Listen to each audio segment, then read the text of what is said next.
Good morning, everybody, and welcome to the Canopy Cafe on this Wednesday, May 20th, 2020.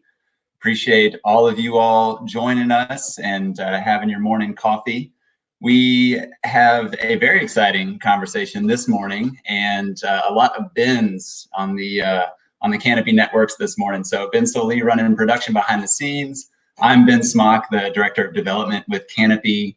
And we have our guest, Ben Reno-Weber today. And Ben is the director of the Future of Work Initiative and has some amazing work happening in our community and has been leading some pretty amazing work for quite some time. And so we'll be welcoming Ben here in just a moment.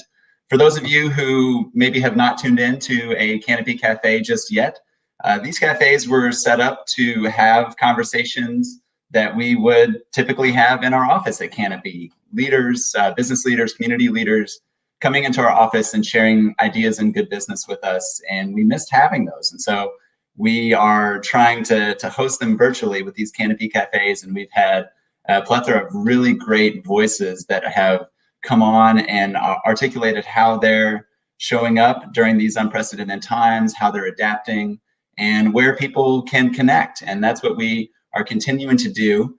And this morning, we're very glad to welcome the main Ben, the big Ben Reno-Weber. So let's go ahead and bring Ben on here. Ben, good morning. How are you doing? Hey, Ben. I'm doing great. And hi to the Ben hidden behind the scenes. We have the Mercedes-Benz show almost in full action this morning. Exactly. Ben Donlin, if you're listening, you're in this in spirit. Exactly. Mercedes-Benz in full effect. So Ben, you have been the director of the Future of Work Initiative since last year in about mid-2019. Yep. So this was Louisville Metro government and Microsoft teaming up to position Louisville as a premier hub for the future, as it pertains to the tech workforce, the artificial intelligence, Internet of Things, data science, all of the cool buzzwords, all of the cool work that's happening. So tell us who you are and this role that you've recently undertaken. Yeah, so many good buzzwords. Well, I think one of the really interesting pieces as we move into the data economy is that everyone knows how to spell AI and no one knows what it means. And the most important thing for any community and any organization to understand is that this data explosion that we are just at the very, very early stages of is going to be a transformational shift, a transformational technology shift that's going to impact every piece of our economy and society. And Yes. so the more thinking we can do in advance about how we individually and as organizations and as a society are going to respond to that, the better off we're going to be. Absolutely. And so, during these times, which came very near to the onset of your role, tell us a little bit about how you got started with your work and how it's shifted during the global pandemic. Yeah, so I think everything's gone into overdrive, which is very interesting. You and I and Canopy have been connected for many years because of the interest in what the meaning of work is for people. Whether that is connecting people to social good, connecting organizations to the ways that they can contribute to the community as a whole, understanding the holistic nature of work and society and business. So that's work that's long been really interesting to me. I think what's been fascinating as that work gets shifted into understanding the technologies that are coming, there's two ways that these technologies can go and can interplay with us as people. One is that we see them with fear and we try and hunker down and resist them as long as we can. The robots are coming to take my job, which is right. That is an actual possible outcome for some people.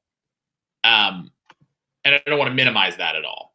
The other thing is, the robots are coming to give me superpowers so that I can better do my job. Right. That's the part that's far more interesting to me. I was on a call this morning where we were talking about how, with not a lot of technology or data science background, someone from your former organization, United Way, could map calls coming in to 211 against poverty data and say, here are places where we would expect there to be far more 211 calls than we're seeing right now. Right. Probably are not providing the services there that we should. Now, is that getting rid of someone's job? No. But it definitely is saying, okay, well, how do we do a better job of targeting, our services? So that's the sort of thing where we need to be starting to look at this technology from the perspective of how do we leverage what's coming? How do we educate ourselves and our organizations so that as this technology gets deeper and deeper in, we are prepared and able to be on the good side of this and not the bad side? Well said. And I like that vision for it, and that different perspective. It is a little less Orwellian and a little more optimistic about, how it empowers us to do our jobs better, and it empowers us to be very intentional with the data and how we use that. And I love the way that you put that. And so, Ben, you've been a great friend to Canopy and have provided invaluable insight into the development of the Canopy certified program, that takes, good business principles and distills them down for business owners and entrepreneurs to easily incorporate into their business models and to grow intentionality over time. So with the work you're leading, how do you see your role and your work and the future of work overlapping with businesses consciously doing good for people and for the environment? I mean, the 211 example is great. So, is that a sincere effort as part of your work moving forward? Oh yeah, absolutely. So here's another example connected very much to Canopy Certified. So one of the components of Canopy Certified is around, are you engaging your employees so that you understand what their needs are? Well, in a pre-data, pre-AI universe, that's a very manual process, right? When we were first talking about that, we were like, okay, well, I guess, we could create a survey, and then that survey will do certain things, and, we'll ask these questions, and then we'll follow up in this way. But just as one example, there's a local company called Unitonomy. And Unitonomy is leveraging machine learning to do that exact sort of employee check-in and then feedback automatically. So perfectly with it, to understand the culture of an organization, and then create essentially like a virtual teammate that could say, hey, listen, I saw that, Ben, you indicated that you weren't feeling particularly aligned with the rest of your team. Or in COVID, I'm feeling very isolated right now. And you might feel comfortable saying that to this Unitonomy virtual teammate. And that's the sort of thing, like, we're adding additional capacity to our existing workforce. In my head, that has real potential to be doing good. Now, I think I don't want to minimize, there's some real dangers here, and we can talk about that. Right. But there's also some real opportunity to be executing on the things that we have long wished that we had the resources to do in new ways. Absolutely. That's well put. Earlier this year, Mayor Fisher announced, his 100-day plan, and a lot of it was tied to, radically scaling up Louisville's tech job growth. And obviously, this is directly related to your work. So with everything that's happening, how has the pandemic affected this initiative and your role to scale this tech job growth in Louisville and to provide these opportunities for people? I think so. All these workers is a terrible thing in lots of ways. One of the things that has happened is that you've got all of these motivated, capable, intelligent workers now at home. Mm-hmm. So one of our immediate responses was, well, all right, well, what are the free resources that we can gather and make easy for people? So part of what we did was gather as many free certification programs as we could, aligned with the skills that we know employers are going to be looking for as the data economy continues to expand. Mm-hmm. And we put all those in one really easy place, and we just put out a call and said, hey, listen, if you're interested in learning more, come here. So we had 7,000 people submit their email addresses and names for follow-up. And just to be clear, that is more than 1% of the total workforce of Louisville. Wow.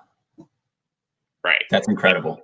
That's a terrible number in that if that's all people who are displaced. And it wasn't, although it was majority people whose jobs have been impacted by COVID in some way. Right. So we have more than 7,000 people sign up to get more information. And then I think just under 2,000 of those then followed into the next step, which actually got them connected to those resources. And we've got several hundred going through those programs now.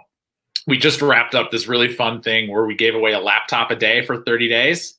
Cool. To people who had completed some sort of badge. And again, I think the other thing that's really important to understand is that this technology sounds way more intimidating than it is. So if you can use Excel or Microsoft Office, you can use AI data analysis tools. Now, it's not really AI, right? Artificial intelligence actually only describes the very tip of the pyramid. But underlying all those things, all of what is in, the AI or the data economy is a whole series of tools to collect data, verify it, clean it, and then analyze it, and then visualize it, and then to start learning from it. But all that stuff in the pyramid there requires much different levels of skills. And if you think about the data economy like the internet economy, there aren't very many internet jobs. There are some, but really the exciting stuff is much lower on the skill set, although it does require a familiarity with the internet. Mm-hmm. And the companies and communities that are going to win this are the ones that very early on realize that the change that has to be made is not as much technical, although there is some of that, as culture. Right. Like my data has value. Absolutely. So, I was listening to a podcast with you and Bryce Butler, our friends at Access Ventures, and you're talking about the last three pieces of the big data revolution. So, personal computing, the internet, and mobile. Yeah. And from your experience, and what you've seen this, coast to coast and kind of flying over the flyover states. And Canopy's work is similar in that way of what we've seen with the good business movement. So tell me a little bit about your work to create this hub in Louisville and what it means to be in Kentucky and in Louisville and to not be on one of the coasts. And what does that personally mean to you? And what do you think that means for the future of the city? Yeah, well, I think the way that I have learned to frame this, I have taken quite a bit from Canopy and this idea that what has been a traditional disadvantage for this region has the opportunity to be a real competitive advantage. Mm-hmm. Because we have a density of networks, we have a cultural sense of caring about the bigger picture, that we have an ability to move quickly if we are aligned on what we're trying to do, that larger or more fragmented and cutthroat communities don't have. Yes. And that's, to me, it's not very often that, particularly with something like AI or, the data economy, there's no one out ahead of us. Like there's stuff going on in the valley, but that's mostly driven by computer science majors, and they're solving all sorts of problems that are real. But here we have companies who are actually in the healthcare space and touching actual human beings. And if they could learn to leverage their data to improve the outcomes of those individuals, and that's really powerful. Yes. Like so, but you can't do that if you don't have those headquartered companies, and not just the companies, but the people involved who could say, well, we're going to probably cooperate on this. Same thing in manufacturing. Like when we go talk to, the manufacturing clusters across Kentucky, like they know each other. And so if we can get, Land Tech to be involved with D.D. Williamson, with Lexmark, with the Toyota suppliers, like that's really a powerful self-reinforcing mechanism that can be an advantage. I mean, and I think this is the same thing with the good business movement, right? When we start creating a culture in which we say, actually, not only is this the right thing to do, but it's better for your business. Mm-hmm. Man, that's a flywheel we want to be on. Absolutely. And I think you even mentioned it in the podcast with Bryce. There is that sense of altruism that many of us as business owners or employees, consumers, whatever it might be, we want to do that out of the goodness in our hearts, and it's the right thing to do. But there is also the argument of the bottom line. It makes financial sense to think about how we grow and scale our businesses with these core principles embedded within. Yeah. And I do think we do have unique advantages here in Kentucky, like what you said. We have this really interesting connectivity, and as somebody who's been all over the world, I'm sure you see a lot of that, and it adds to the benefit. It adds to the value and the strategic advantage that we have here in Kentucky to be both the future of work with what you're working on and the future of the good business movement as it pertains to accessibility, right? And so, one of the comparisons we typically make of Canopy is with the B Corp movement and MobileServe, your company that is doing amazing work in volunteerism, and Chris Head is leading those efforts. Tell us a little bit about your experience becoming a B Corp, and had you had something like Canopy at that time, would there be a benefit there? Oh man, I think the thing that's so interesting is that there's two pieces to this that are really meaningful. The first is declaring an intentionality as a company to be doing more than just profits. I mean, you saw last year where all these Fortune 100 CEOs said, "Hey, actually, this whole idea of only the shareholders are a worthwhile stakeholder is actually, first off, not enshrined in law in the way that many of the folks in the iBanking or Wall Street universe like to pretend that it is. Oh, there's only one way to do this, and it's all about the shareholders. That is not true, and also not in the long-term interest of the shareholders. So I think there's a cultural component that is just very human about that matters. I don't want to be a part of just creating shareholder value. Right. But the knock-on of that is the next order of that is actually people do better when they are intentional around what kind of a company they're going to have. So, we recruited somebody to work on our sales team entirely because she, who at that moment was in Thailand, and she searched for B Corps in Kentucky because she wanted to come work for an organization that had that commitment. Yeah. And I think that's an understanding that we just need to get to. Your turnover is lower. Yes. Just pause for a second on that. That's a huge key corporate objective all over the place. I did the math at one point, and if you could reduce turnover in the pizza delivery industry by 1%, We're talking billions of dollars. Wow. Right? Now, this is a lever for doing that. The problem is it's a counterintuitive lever. I invest more in my people. I pay them a little more. I, acknowledge their humanity and that they're not just robots, and they do better. Oh, one large manufacturing company in the area I was talking to, they have a 30% drop-off rate between when somebody has been accepted for a job. So they've gone through the interview, the drug test, and 1 to 2 days of training. And on the first day they're supposed to show up, something like 30% of them don't show up. Wow. Right. Why? Well, we don't know because we haven't actually done really good research on this. But the hypothesis is it's all about transportation and childcare.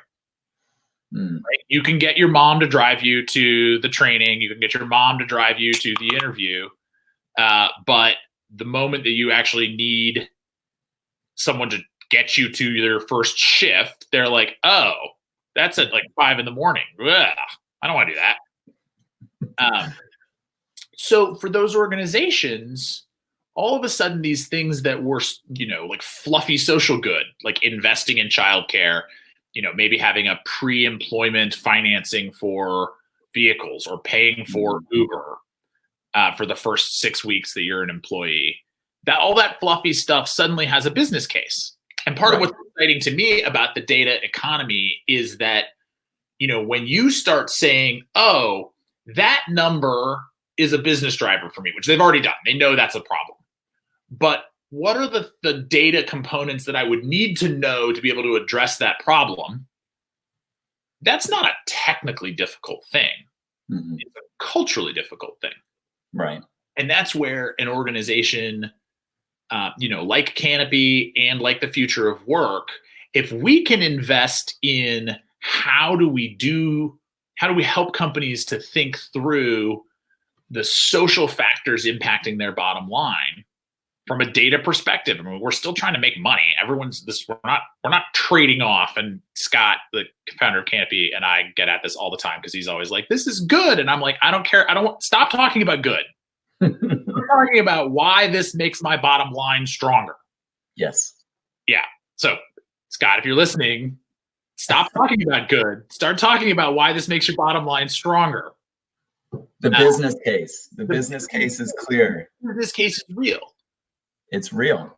And so part of what we're doing these projects called AI for Good, where we've got a team and they're helping scope these social good issues, but they're social good issues that are deeply connected to organizations and business functionality. Yeah. Very cool. It's fun. It's fun stuff. So where can people go to learn more about what you're working on and how they can get involved? Yeah. So futurelou.com is our website. Also, as a character on our website is the AI bot that we're training. And her name is Fleur, as in Fleur de Lis. Cool. There she is. There's Fleur. All right. So Fleur is important in a couple ways. Fleur is important because this is the face of our organization.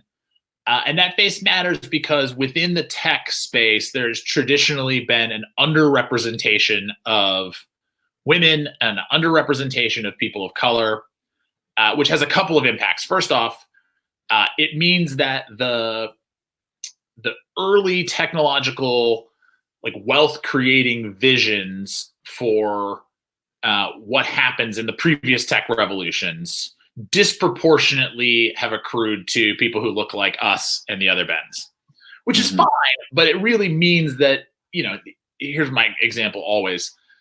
Why did Uber get created, in New York by people trying to make it back to their house from JP Morgan in a black car? Instead of someone at the end of the bus line in the west end of Louisville whose car was a great capital asset and who, by creating an on-demand transport service, could have helped people get to high-paying jobs at GE Appliances. Right? It happened that way because the bankers in New York had access to the finance, they understood the technology, and they had the entrepreneurial connections to make that company go. And by the way, not make money because they could keep growing and growing and growing. So what we want to do is really make an intentional outreach to people in the real economy and people who haven't traditionally been able to access the tech space and say, hey, this is for you. Let's get this together. And the dangerous piece, you'll see those dots on her face are her being recognized by facial recognition. If those voices, and I include in that voices for people who think that business should be doing good and not just out to create shareholder value. Those are also marginalized voices. We can see in the technology as it has evolved, facial recognition has a harder time recognizing African Americans. Right? African Americans' skin is less likely to trigger the automatic sync sensors because the people designing the tech just didn't think about it, which means we need to get people in the room who will help them to think about it. So interesting. That's why we've got Flora as the front face of our organization, because we want to bring a wide range of people into the data economy. And that's what we're doing. Right. Absolutely. Ben, I love the thoughtfulness that is clearly evident in the work that you've always been doing, and especially now that you're doing with the future of work. So before we part ways, I wanted to give you an opportunity for closing comments on your end. Anything that you'd like to say before we wrap up this Canopy Cafe?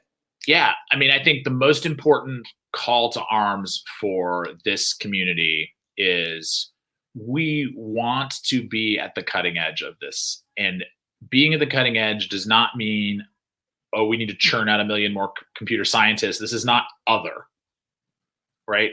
Understanding the data economy means believing that your data has value. And it means creating a culture in which you accept and look at that data in new ways. And that's really fun. Like, we have this opportunity as Kentucky to really be at the cutting edge of that. And I hope we take advantage of that opportunity. Heard. I agree. And I hope we do too. And I know we will. We have the right people and the right organizations in place. And I think we can make some amazing things happen. So Ben, thank you so much. Mercedes, great to see you virtually. As soon as things open back up, we'll have to go up to Gravely and have a little porch sit. So I look forward to that day. Me too. Well, Ben, thank you for stopping by the Canopy Cafe. Take care and talk to you soon. Thanks, Ben. All right, that was Ben Reno-Weber, the director of the Future of Work Initiative, partnership with Louisville Metro Government and Microsoft. And clearly, Ben is leading important work with this initiative in Louisville and for Kentucky, creating a premier ecosystem for the tech evolution here in our community. And Canopy is doing similar work. We envision Kentucky being first in this good business movement, and our work is critically important as we move through and beyond the COVID-19 pandemic, and we start to really roll out the Canopy Certified program, which will guide businesses to greater intentionality with how they impact socially and environmentally speaking. I forgot to mention it while we were on there. Ben was wearing a Canopy Mind Your Wake t-shirt.